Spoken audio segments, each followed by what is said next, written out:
तो बड़े प्रेम से देखने लगे और दिव्य भाव में जब कथा सुनाई, भगवान देख रहे थे। आज भगवान ने दिव्य महिमा का दान किया है। आज सुंदर सी सरसवाणी का प्रयोग किया, कथा प्रारंभ की। श्री सुखदेव जी सुना रहे हैं, सुनो परीक्षित, ये दिव्य कथा है कृष्ण की। सुनोगे तो चित्त लग जाएगा, भाव में बसाओगे तो भगवान मिल जाएगा, प्रेम से देखोगे तो विश्वास जाग जाएगा, विश्वास जाग जाएगा तो निष्ठा प्रतिष्ठित हो जाएगी, और जब निष्ठा आ जाएगी तो तेरी भी प्रतिष्ठा हो जाएगी।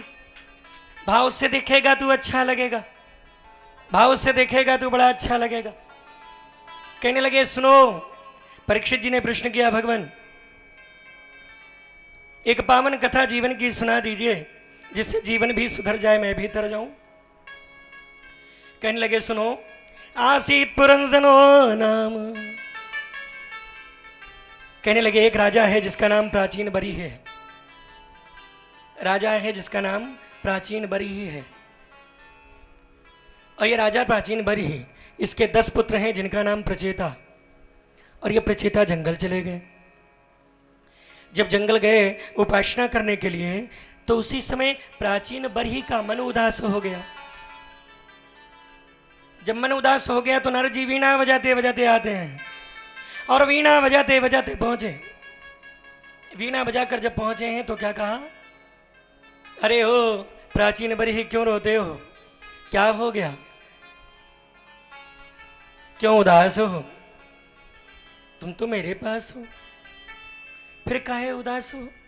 तो कहा, अरे वो प्राचीन बरही सुनो, एक इतिहास सुनाता हूं। जिन बच्चों को देखकर सोच रहे हो ना, वो मुझे छोड़कर चले गए हैं, मुझे घर अच्छा नहीं लगता।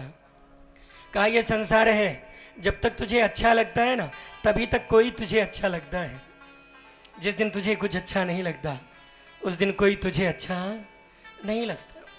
रही बात इस संसार की, इस संसार को जब तक प्रेम दोगे ना, जब तक प्रेम दोगे तब तक ये संसार तुम्हें प्रेम देगा तो अच्छा लगेगा। जिस दिन स्वयं प्रेम देना छोड़ दोगे, ये संसार तुम्हें छोड़ देगा। छोड़ देगा या नहीं?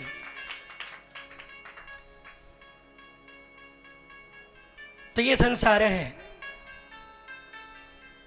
देव हो धरती गगन में, देव हो जीवन मगन में, प्रेम हो जीवन हमारा, श्याम हो धरती गगन में।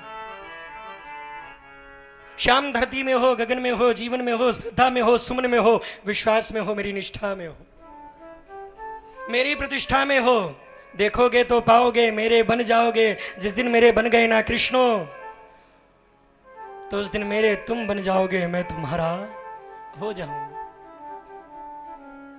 इसलिए चित्त में देखो अनुराग, प्रेम में देखो तो अनुराग, भाव में देखो तो अनुराग, प्रेम में देखो तो अनुराग।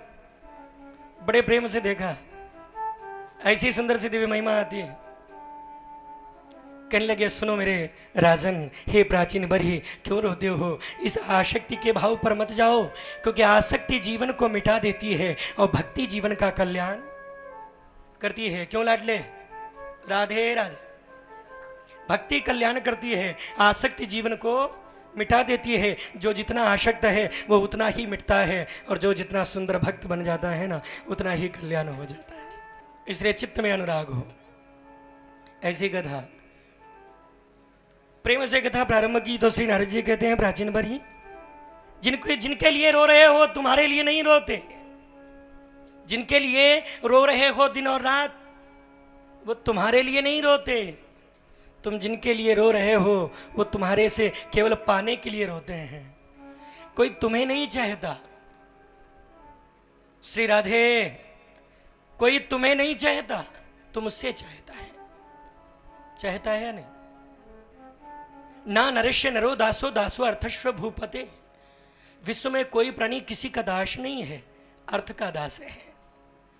जब तक तेरे जीवन का स्वार्थ है, अर्थ है जीवन का, तब तक वो तेरे जीवन से जुड़ा है। जिस दिन तूने अपने जीवन से उसे स्वार्थ देना बंद कर दिया, वो तेरे जीवन के संसार स्वरूप को छोड़ देगा। कोई तुम्हें नहीं चाहता, ना नरोश्य नरो दास, कोई नर किसी नर का दास नहीं है। क्या है? दासो अर्थस्व भूपते, केवल अर्थ का दास है। जब तक तुमसे मिलेगा तुम्हें चाहेगा, जिस दिन तुमसे मिलना बंद उस दिन तुम्हारा प्यार भी समाप्त हो। बोलो राधे राधे। हरि बोल मैया, राधे राधे। ऐसी कथा है, कहने लगे ये कथा आसक्ति पर आधारित है। जितनी प्राणी के जीवन में आसक्ति होती है उसकी भक्ति उतनी ही दूर चली जाती है। जहां आसक्ति है वहां भक्ति नहीं है, और जहां भक्ति है वहां आसक्ति नहीं है। भक्ति जीवन का कल्याण कर देती है, तार देती है, और आसक्ति तो जीवन में जीते जी मार देती है। आसक्ति जीवन को मार देती है। इसलिए उतनी ही आसक्ति रखो जितने में केवल थोड़ा प्रेम मिल जाए। अधिक प्रेम मिल गया ना तो अधिक प्रेम कभी कभी काटने भी लग जाता है। इसलिए अधिक प्रेम को कम करके उस ईश्वर से भी अधिक प्रेम करो, और उसके बनाए हुए सभी प्राणियों से प्रेम करो।